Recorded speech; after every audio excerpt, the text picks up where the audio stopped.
नमस्कार, रीवा 24 के ताजा तरीन के साथ मैं शैलेंद्र। सबसे पहले प्रमुख खबरें। नशेड़ियों ने इंदौर से आए व्यापारी के साथ की मारपीट, फोड़े गाड़ी के कांच। नगर निगम अमला एक बार फिर निकला सड़कों पर, अवैध अतिक्रमण को हटाया। शिक्षक ने छात्र को धमकाया, छात्र ने वीडियो जारी कर लगाई न्याय की गुहार। और बघेली कलाकारों ने विधानसभा अध्यक्ष को फिल्म निर्माण में सब्सिडी दिए जाने सौंपा ज्ञापन। खबरें विस्तार से। गौरव दिवस के अवसर पर रीवा में इन दिनों विभिन्न तरह के कार्यक्रम आयोजित किए जा रहे हैं। इसी कड़ी में आज स्थानीय वेंकट भवन में लाडली लक्ष्मियों को सम्मानित किया गया। नगर गौरव दिवस के उपलक्ष्य में आज वेंकट भवन में लाडली लक्ष्मियों को सम्मानित किया गया। साथ ही चित्रकला प्रतियोगिता का आयोजन किया गया, जिसमें शहर की बेटियों ने बढ़ चढ़कर हिस्सा लिया। इस दौरान विधायक राजेंद्र शुक्ल, कलेक्टर मनोज पुष्प सहित अन्य प्रशासनिक अधिकारी और शहर के गणमान्य नागरिक उपस्थित रहे। इसी कड़ी में स्थानीय टीके स्कूल में भी एक कार्यक्रम का आयोजन किया गया। रीवा का गौरव दिवस है जो कि 25 तारीख तक चलेगा और इसके अंतर्गत अलग अलग स्थानों पर अलग अलग कार्यक्रम आयोजित किए जा रहे हैं। इसमें आज यहाँ पे लाडली लक्ष्मी बच्चियों का रंगोली और पेंटिंग का कंपटीशन किया गया है और अभी उनको पुरस्कार प्रदान किए गए हैं। इसके अलावा ऐसी लाडली लक्ष्मियाँ जिन्होंने कि अलग अलग चीज़ों में प्रदर्शन अच्छा किया है, चाहे वो पढ़ाई हो या स्पोर्ट्स हो, कल्चर हो, उनको भी यहाँ पुरस्कृत किया गया। निश्चित रूप से आप सभी को पता है ये ऐतिहासिक भवन है और इसके साज सज्जा और साफ़ सफाई का भी हम लोग एक अभियान चला रहे हैं अभी इस गौरव दिवस के अंतर्गत। और बच्चों को इसके इतिहास के बारे में, इसकी खूबसूरती के बारे में रूबरू कराने का ये तरीका है। और हम लोग फ्यूचर में भी स्कूल्स के टीमों को यहाँ वेंकट भवन का और इसके अलावा और भी जो रीवा में इस तरह के भवन हैं जो ऐतिहासिक महत्व के हैं, उनसे बच्चों को रूबरू कराएंगे। 25 सितंबर को नगर गौरव दिवस मनाने का जो हमारा ये सप्ताह चल रहा है, उसी श्रृंखला में आज लाडली लक्ष्मियों को और जो प्रतिभाशाली हमारी बच्चियां हैं और लाडली लक्ष्मियों को सम्मानित करने का ये कार्यक्रम यहाँ पर आयोजित हुआ। रंगोली और पेंटिंग के कंपटीशन आयोजित किए गए।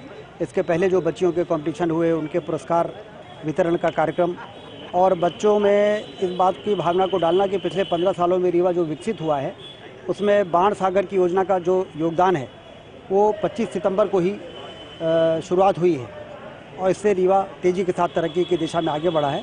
तो इस सारे स्वरूप को लेके आयोजित इस कार्यक्रम में अभी हम अंजलि केवट क्राफ्ट मेकिंग प्रतियोगिता 15 से 18 आयु वर्ष। अंजलि केवट तृतीय पुरस्कार क्राफ्ट मेकिंग। नशेड़ियों ने इंदौर से आए व्यापारी के वाहन में बीच शहर तोड़फोड़ की और मौके से फरार हो गए। मामला महिया थाना क्षेत्र अंतर्गत शिल्पी प्लाजा का बताया जा रहा है, जहां इंदौर से आए व्यापारियों ने बताया कि 2 बाइक सवार आए और गाड़ी के सामने अपनी बाइक खड़ी कर दी। उसके बाद गाली गलौज कर तोड़फोड़ करने लगे, गाड़ी में पत्थर मारा और भाग गए।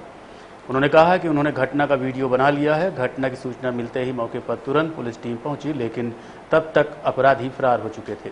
ये 2 पुलिस वाले आए थे, इधर साइड से लेके आए गाड़ी और बीच में गाड़ी ठोक दी उन्होंने और अचानक से वो जैसे गाड़ी का कांच टूटा, फिर फटाक से वो मारने लग गए हैं और मैं बाहर गाड़ी से नहीं निकला और वो पीछे से पत्थर से मार के भग के चले गए वो लोग। और अच्छे से हमारी जान पहचान नहीं हो पाई उनकी, बाकी गाड़ी नंबर वगैरह याद है हमारे को। और मैं बाहर नहीं निकला गाड़ी से क्योंकि उन्होंने मारने की कोशिश करी है सर, और हम लोग बाहर से थे इसलिए मैं बाहर नहीं निकल पाया है।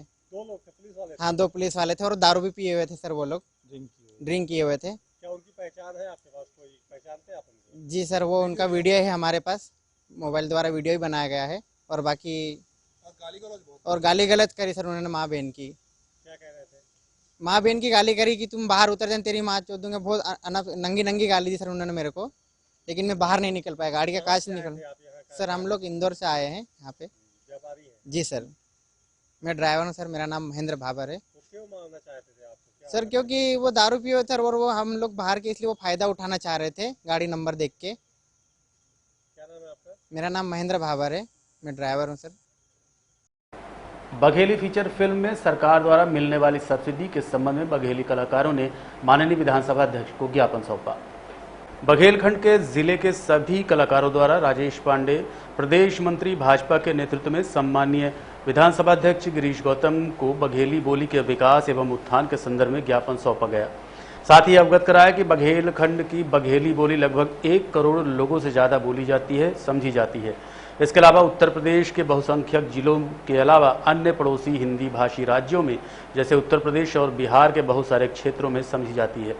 पर स्थानीय बोलियों जैसे भोजपुरी, अवधी, मैथिली व बुंदेली की तरह बघेली का उतना प्रचार प्रसार नहीं हुआ है जिसकी वो वास्तविक अधिकारी रही है। इस संबंध में माननीय विधानसभा अध्यक्ष से बघेली बोली के विकास एवं संवर्धन हेतु सुझाव और मांगों को प्राथमिकता के आधार पर गौर करने की गुजारिश की।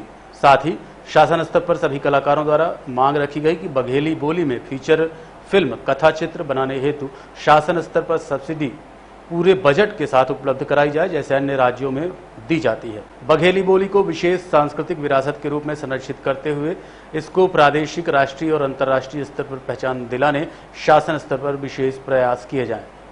इस दौरान बजरंग दल के जिला संयोजक दिव्यांशु गौतम, बघेली कलाकार दीपक पटेल, शैलेंद्र द्विवेदी, गणेश प्रसाद पटेल, अमृता सिंह, प्रभाकर विश्वकर्मा, शुभम पटेल, आशु दुबे, प्रवीण पटेल, मनीष पटेल, राकेश, धीरज, विमलेश, मुस्कान, संजय, पंकज, संगीता, प्रिंशु, सतीश सहित कई कलाकार उपस्थित रहे। सर, ये बघेली कलाकार आज आपसे मिलने आए थे, किस संबंध में आए थे और क्या मांगे हैं?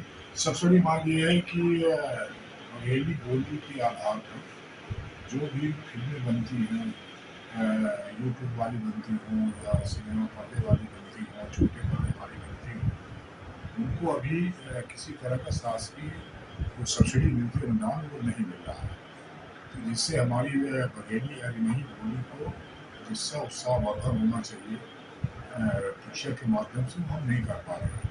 इसलिए उनकी सब इच्छा है कि इसको भी सरकार इस तरह से बोली दूसरे बोली भाषा में देती है उसी तरह से इनको हिंदी करें।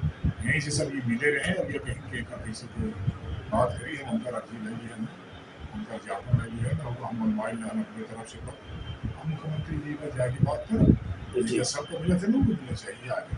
तो बघेली कलाकार कब तक उम्मीद रखें, कब तक? हमारे हाथ बहुत एक घंटे में रखे हैं, आपके हाथ में तो सब नहीं बता सकते। ठीक है, धन्यवाद। ये भैया आज आप लोग विधानसभा अध्यक्ष जी से मिलने आए हैं, तो किस विषय पर और पूरे बघेली कलाकार हमारे यहाँ पर दिखाई दे रहे हैं? सभी विंद के बघेली कलाकार जो हैं,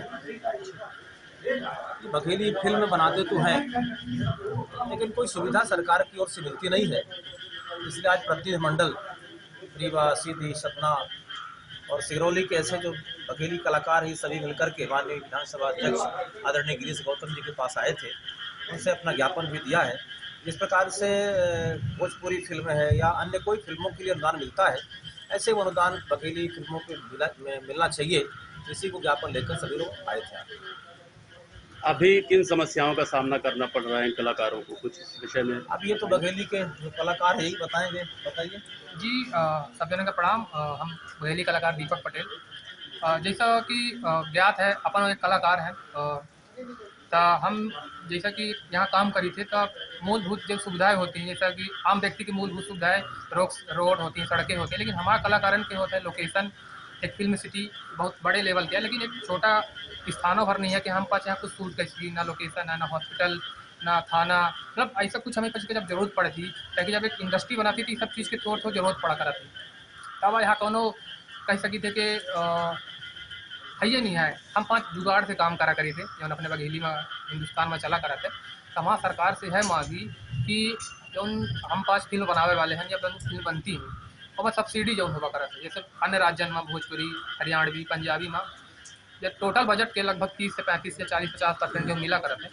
तो हम माननीय अध्यक्ष महोदय जी से और सरकार से मांग करे चाहिए थे कि ओखर कम से कम सब्सिडी के माध्यम से हमें 5 कलाकारों का मदद मिले। यह आशा लेके आए हैं और अड़साई तो बहुत कुछ रहती है, धीरे धीरे सब क्षेत्र में आवत रहती ओखर हम पास नगरम। और बाकी भैया बहुत बहुत धन्यवाद करे चाहिए भैया से मिलवा में और डेली के लिए काम करें। हमारे साथ कुछ महिला कलाकार भी दिखाई दे रही हैं। सबसे पहले तो अपना परिचय दीजिए और फिर बताइए कि क्या कैसी समस्याएं आती हैं और घर में क्या आपको सपोर्ट मिल रहा है ये काम करने में? नमस्कार, मेरा नाम है अमृता सिंह। और ये हमारे साथी कलाकार हैं। तो बात है अगर घर के सपोर्ट की, तो हमें घर का सपोर्ट थोड़ा मिलता है, बट थोड़ा बहुत प्रॉब्लम भी होती है। जैसे हम कहीं लोकेशन में जाते हैं कहीं, तो हमें वो चीज़ जैसे बोलते कंफर्टेबल टाइप का वो सब उतना नहीं होता, बट कोशिश करते हैं हम लोग उतने भी बहुत अच्छा करने की कोशिश करते हैं। राष्ट्र निर्माता कहे जाने वाले शिक्षक ही यदि अपने छात्रों को डराने धमकाने लगे तो छात्रों की रक्षा कौन करेगा, वो भी शिक्षा के मंदिर में। ऐसी घटनाएं संपूर्ण व्यवस्था पर प्रश्न चिन्ह लगा रही है। ऐसा ही एक मामला सामने आया है रीवा जिले में एक स्कूल का, जहां प्रभारी प्राचार्य धमकी दे रहे हैं, जिससे छात्र दहशत में है। बताया गया है कि गुड़हर विद्यालय में कक्षा 11वीं में अध्ययनरत छात्र श्रवण कुमार पांडे ने गणित विषय के शिक्षक कृष्णकांत वर्मा, जो कि प्रभारी प्राचार्य भी हैं, के खिलाफ क्लास न लेने की शिकायत हेल्पलाइन में 19 सितंबर 2022 को दर्ज कराई थी। इसके बाद छात्र जब अगले दिन 20 सितंबर को स्कूल गया तो कृष्णकांत वर्मा द्वारा उससे जबरदस्ती पत्र लिखवाया गया कि मैं अपनी शिकायत वापस लेता हूं, जिसका वीडियो उसके 2 अन्य साथियों ने बना लिया। इस बात से नाराज शिक्षक कृष्णकांत वर्मा छात्रों का मोबाइल छुड़ाकर अपने घर ले गए। जब ये तीनों बच्चे उनके घर गए तो कृष्णकांत ने उन्हें धमकी दी। जब धमकी से भी काम नहीं बना तो पैसों का लालच भी दिया। इसके बाद उनकी पत्नी कल्पना कनौजिया, जो कि सीएम राइज विद्यालय पीके स्कूल में पदस्थ है, उन्होंने भी बच्चों को डराया धमकाया, लेकिन मामला टला नहीं। घटना के बाद से बच्चे दहशत में हैं। उन्होंने विद्यालय जाना छोड़ दिया है। बच्चे ने वीडियो जारी कर प्रशासन से संरक्षण देने की गुहार लगाई है। देखना यह है कि प्रशासन ऐसे शिक्षक और उसकी पत्नी के खिलाफ क्या कार्रवाई करता है। नमस्कार, मैं शासकीय उच्चतर माध्यमिक विद्यालय गुड़हर जिला रीवा मध्य प्रदेश का एक छात्र हूँ। मेरा नाम श्रवण कुमार पांडे है। मैं कक्षा 11वीं में मैथ विषय से अध्ययन करता हूँ। मेरी सभी सब्जेक्ट अच्छे से लग रही हैं, लेकिन जो मैथ की सब्जेक्ट है, जो यहाँ के प्रभारी जो हैं श्री कृष्णकांत वर्मा, वो पढ़ाते हैं, वो क्लास कभी भी नहीं लगती है, और लगती भी है तो मानो नाम के लिए लगती है। 1 या 2 मिनट वो आके बता देंगे कि इसको ऐसा कर लो। और एक बार मैं उनके खिलाफ जब सीएम हेल्पलाइन में कंप्लेन किया 18 तारीख को जब मैं उनके खिलाफ कंप्लेन किया, तो वो मुझे स्कूल में ज़बरदस्ती अपने ऑफिस में बैठा के और मेरे से दबाव डालकर, इतना दबाव डाला गया कि उन्होंने कहा कि मेरे द्वारा एक एप्लीकेशन लिखी जाए जिसमें यह प्रमाणित होता है कि मैं अपनी कंप्लेन वापस ले रहा हूं। इसी बीच मेरे एक साथी ने, जो मेरा अच्छा मित्र है, उसने उनके इस व्यवहार की वीडियो बना ली। उस व्यवहार के चलते जब उन्हें पता चला कि यह वीडियो मेरे एक साथी ने बना ली है, तो वह उनका फ़ोन लेके अपने घर तक चले गए। जब हम उनके घर गए तो हमें टीसी के नाम पर, फेल करने के नाम पर और कुछ पैसा देने के नाम पर बहुत डराया और धमकाया गया है। और मेरे सभी दोस्त इतने डर गए हैं कि 3 दिन से स्कूल नहीं आ रहे हैं। जब हम 19 तारीख और 20 तारीख को स्कूल गए तो हमें और मेरे 2 अन्य साथियों को स्कूल से बाहर कर दिया गया। बोला कि अब तू रुक ले, अब तू बहुत गंदा जाएगा और तेरी टीसी दे दी जाएगी, तू फेल हो जाएगा। इस प्रकार से जब मैं सत्य के खिलाफ खड़ा रहूँ तो इस प्रकार से मुझे दबाव डाला जा रहा है। कृष्णकांत सर की बीवी हैं, उनका नाम कल्पना है, वो भी पीके स्कूल में एक टीचर हैं बायोलॉजी की। तो वो भी हमें बहुत डराई धमकाई, बोली कि हमारी पहचान तो कलेक्टरों से है, एसपीओ से है, इस तुम्हारे छोटे से हेल्पलाइन से हमारा कुछ नहीं हो सकता है। अगर तुम अपनी हेल्पलाइन वापस नहीं लोगे तो मैं तुम्हें फेल करा सकती हूँ, मैं कलेक्टर के पास भी जा सकती हूँ। मेरी इतनी पहुँच है कि मैं तुम्हें फेल क्या स्कूल से निकलवा सकती हूँ। तो अब आप लोग बताइए कि मैं सही किया हूँ कि गलत। इस प्रिंसिपल के कारण बहुत से छात्रों की जो मैथ लिए हैं उनकी ज़िंदगी खतरे में है। ये तो ना पढ़ाते हैं और ऊपर से धमकियाँ भी देते हैं। ऐसा है। अब आप लोग बताइए कि मैं। शासन प्रशासन के निर्देशों को स्कूल प्रबंधन और वाहन चालक धत्ता बता रहे हैं और खुलेआम नियमों की धज्जियां उड़ाते हुए वाहनों में ठूस कर बच्चों को भर रहे हैं। दूसरों के साथ हुई दुर्घटना से जो सबक ले उसे ही बुद्धिमान माना जाता है, लेकिन जब बात जिद की आ जाए और लालच की हो तो इंसान इन सब चीज़ों को नहीं मानता है। अक्सर देखा गया है कि स्कूली वाहनों में बच्चों को ठूस कर भरा जाता है। स्कूल प्रशासन एक और तो सस्ते वाहनों के चक्कर में किराए से वाहन लगवा लेते हैं, वहीं वाहन मालिक और चालक अधिक पैसों के लिए बच्चों की जान जोखिम में डालकर क्षमता से अधिक सवारी करते हैं, जिसमें कई बार मासूमों की जानें भी गई हैं, लेकिन किसी ने कोई सबक नहीं लिया। हमारी टीम ने आज कई ऐसे वाहनों की जांच की और पाया कि लगभग सभी वाहनों में क्षमता से अधिक बच्चे बैठे थे। जब चालकों से प्रश्न किया गया तो उन्होंने माना कि ये गलत है, लेकिन जिस जिंदादिली से उन्होंने जवाब दिया उससे तो यही लगता है कि उन्हें किसी का कोई डर नहीं, क्योंकि जब भी कोई बड़ी दुर्घटना होती है तो मात्र कुछ दिनों के लिए वो खबर बनती है, लोग चर्चाएं करते हैं और फिर भूल जाते हैं।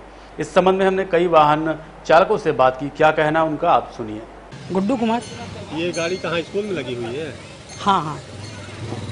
स्कूल को जानकारी है कि आप गाड़ी यहाँ बच्चों को लेके जाते हो? हाँ बिल्कुल जानकारी है। कितने बच्चे हैं इसमें? इसमें 13 बच्चे हैं। कितने बच्चों की स्ट्रेंथ है इसमें? कितने लोगों को बैठाना चाहिए? कोई नियम है इसका बताया गया है? इसका कोई नियम नहीं बताया गया हम लोग, इसकी कोई जानकारी नहीं है। मिल जाए उतने बैठा लो? नहीं ऐसा नहीं है। ऐसा तो है नहीं कि आदमी कहीं भी बैठा सकते हैं, जितनी सीट होगी उतनी बैठाएंगे। ऐसा 13 बच्चे जो ओवरलोडिंग कर रखी है, क्या इसके लिए नियम पता है आपको कितना बच्चों को? अब बच्चों की डिस्टेंस, अब देखिए बच्चे कैसे हम कह सकते हैं, हमें तो ये जानकारी नहीं कि बच्चे की उम्र के हिसाब से दिए जाते हैं। स्कूल में लगी है तो स्कूल में इसमें स्कूल वैन लिखवाना चाहिए आपको, ऐसा कुछ है कि ये स्कूल के लिए ही चल रही है? नहीं, ये ओनली स्कूल के लिए चलती है। इसमें आपके कहीं पे भी स्कूल वैन या पीले रंग से पुती भी नहीं है? ये स्कूल वैन स्कूल में लगी हुई है? हाँ स्कूल से है। इसमें स्कूल तो कहीं नहीं लिखा है? नहीं तो खुद की है, स्कूल से अटैच में सर। जी जी। कितने बच्चे आप बैठे हैं? कितने बच्चे? 16 बच्चे। 16 बच्चे। स्ट्रेंथ कितनी है आपकी गाड़ी में? यानी 7 पास है सर। 7 पास है। 16 बच्चे बैठाए हुए हैं। कोई दुर्घटना होती है तो कौन जवाबदार होगा, आप या स्कूल प्रशासन? नहीं, जवाबदार हम और स्कूल प्रशासन दोनों होंगे। दोनों होंगे, मतलब आप रिस्क ले रहे हैं? रिस्क तो नहीं ले रहे हैं सर, पर इसमें तो इतना वो भी नहीं होता। रिस्क नहीं ले रहे थे? कितने बच्चे, छोटे छोटे बच्चों के तो मतलब एक सीट में 3-3 लोग बैठे? तो बैग भी रखे ना सर, इसी हिसाब से बैग भी रखना पड़ेगा। सिंगल सीट में 2 बच्चे 3-3 बच्चे बैठे हुए हैं। उनकी जान का जवाबदार कौन होगा? कोई दुर्घटना हो जाएगी उसकी जवाबदार हम होंगे, और कौन होगा? प्रशासन ने आपको कभी टोका कि स्कूल नहीं? प्रशासन ने स्कूल से अटैचमेंट में है सर। अब आदमी वैसे टैक्सी गाड़ी पे चला रहा है। क्या नाम आपका? बताइए। आनंद पांडे। मामले को लेकर हमने डीएसपी मनोज शर्मा से बात की। उन्होंने कहा कि प्रशासन अक्सर कार्रवाई करता रहता है और इस संबंध में जो भी दिशा निर्देश है उसका आमजन को पालन करना चाहिए। क्या कहना है आता है डीएसपी का, आपको सुनवाते हैं। गाइडलाइन माननीय सुप्रीम कोर्ट ऑफ इंडिया के द्वारा पहले ही जारी की जा चुकी है, उसका स्ट्रिक्टली फॉलो नहीं हो रहा था, जिसकी वजह से कुछ ऐसी दुर्घटनाएं घट गई हैं।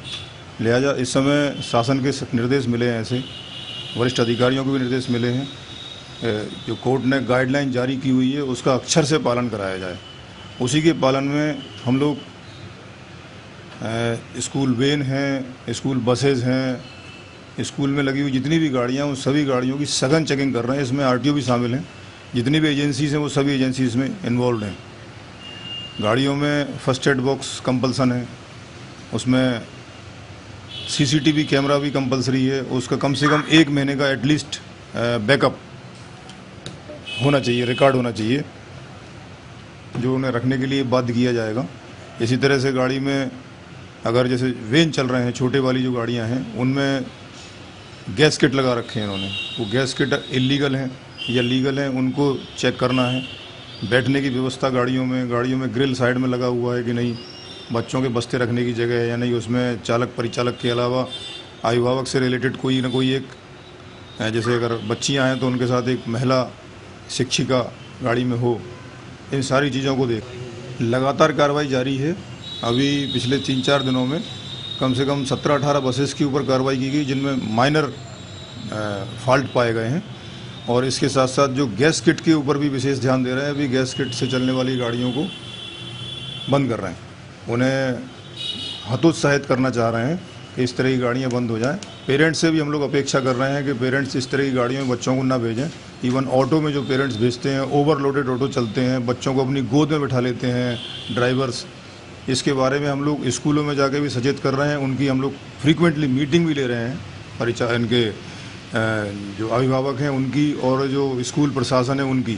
अभी मीटिंग रिसेंटली ली थी, एक पिछले महीने हम लोगों ने मीटिंग ली थी कलेक्टर साहब के उसमें निर्देशन में, और ये सारे निर्देश हमने अपनी तरफ से इन लोगों को प्रेषित कर दिए हैं। अपेक्षा की जा रही है, हम भी अपेक्षा करते हैं कि बच्चों के संग कोई दुर्घटना न घटे। हाँ, वो लगाने के लिए वो कंपल्सन है, वो आप कंपल्सन कर दिया उस चीज़ का, वो लगवाएंगे। गाड़ियों में सभी में लगाया जाना जरूरी है, GPS लगाने के लिए बता दिया गया है, वो बहुत जल्दी ये लगा लेंगे। क्योंकि फ्रीक्वेंटली अब जांच कर रहे हैं हम लोग, जो कमियां हैं उन्हें हम अल्टीमेटम देके रवाना कर देना कि आप 2 दिन में 3 दिन में ला के दिखाएं हमें, अदरवाइज फिर बड़े चालान करेंगे, वो कोर्ट भेजेंगे इन्हें। सिरमौर चौराहा से सुभाष चौक और कॉलेज चौराहा से रसिया मोहल्ले तक अवैध अतिक्रमण हटाया गया। शहर में अवैध अतिक्रमण एक बड़ी समस्या बनकर सामने आ रहा है। प्रशासन की लाख कार्रवाई के बाद कुछ दिन तो दुकानदार अतिक्रमण हटा लेते हैं, लेकिन बाद में फिर से उसे वापस उसी जगह पर सामान फैलाने लगते हैं। आज नगर निगम मामला फिर अवैध अतिक्रमण हटाने के लिए सड़क में आया। दुकानदारों को समझाइश दी, कई दुकानदारों ने तो खुद सामान अंदर रख लिया, लेकिन कुछ व्यापारियों ने बात नहीं मानी और बहस की। कुछ के सामान पुलिस वालों के द्वारा अंदर रखे गए। इसके अलावा कुछ व्यापारी गिड़गिड़ाते भी नजर आए। नगर निगम की कार्रवाई फिलहाल चालू है। इस संबंध में हमने अतिक्रमण प्रभारी से बात की।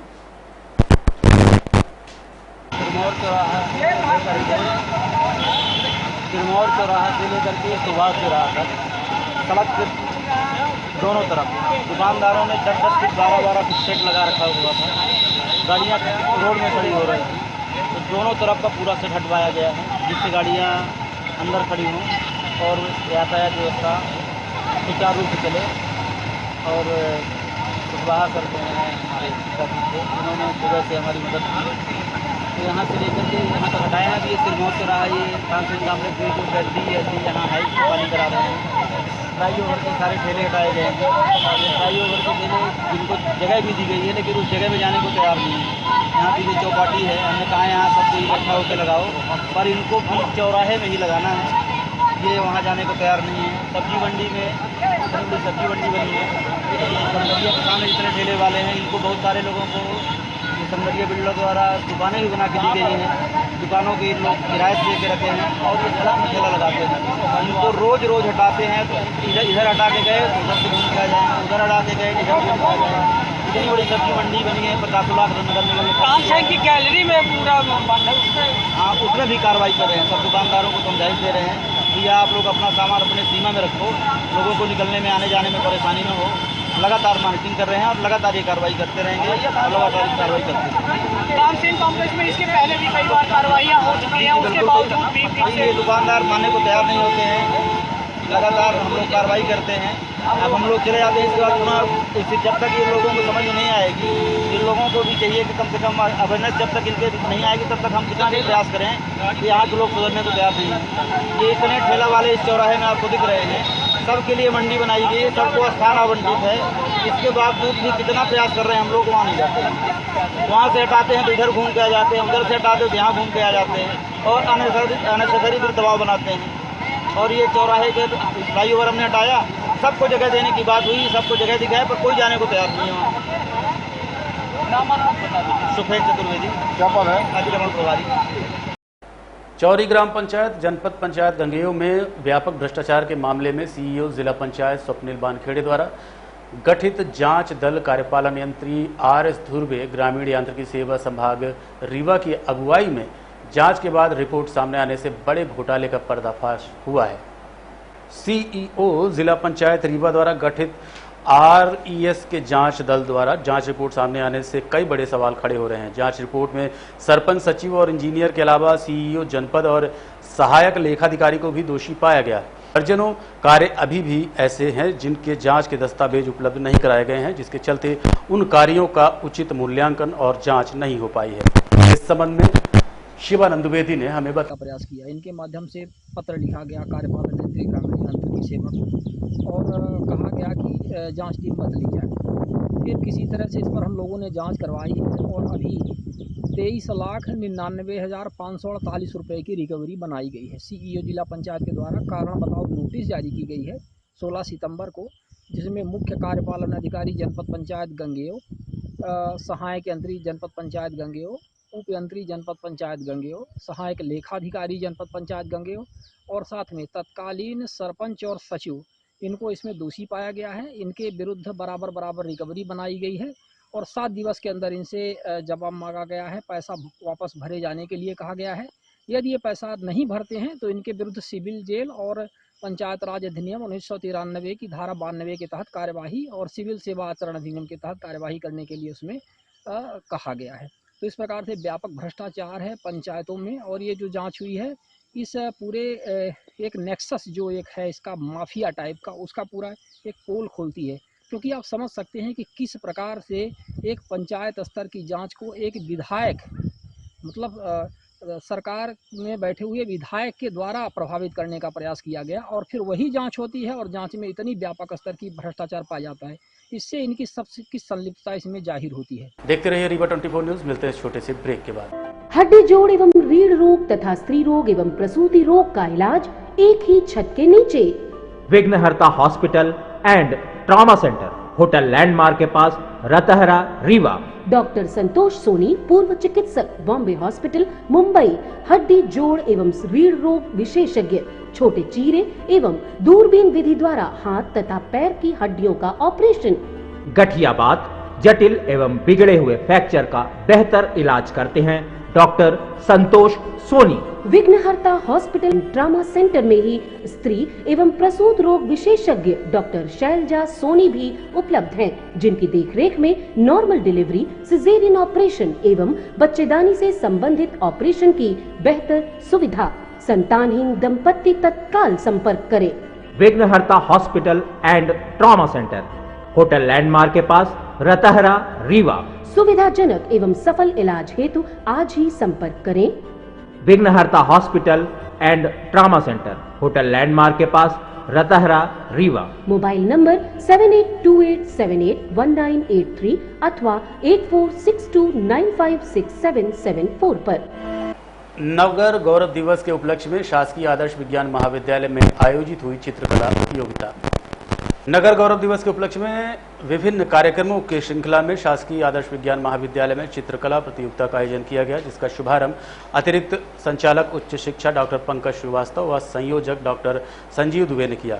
आयोजन में महाविद्यालय के वरिष्ठ प्राध्यापक doctor DP Shukla, doctor Rishi Kumar Tiwari ने उत्साहवर्धन किया। कार्यक्रम के सदस्यों के रूप में डॉक्टर आरती तिवारी व डॉक्टर हिदायत उल्ला खान ने कार्यक्रम के सफल संपादन में सहयोग किया। प्रतियोगिता में छात्र छात्राओं का भरपूर उत्साह देखने को मिला, जिन्होंने कैनवास पर नगर के गौरव से संबंधित चित्रों को उकेरा।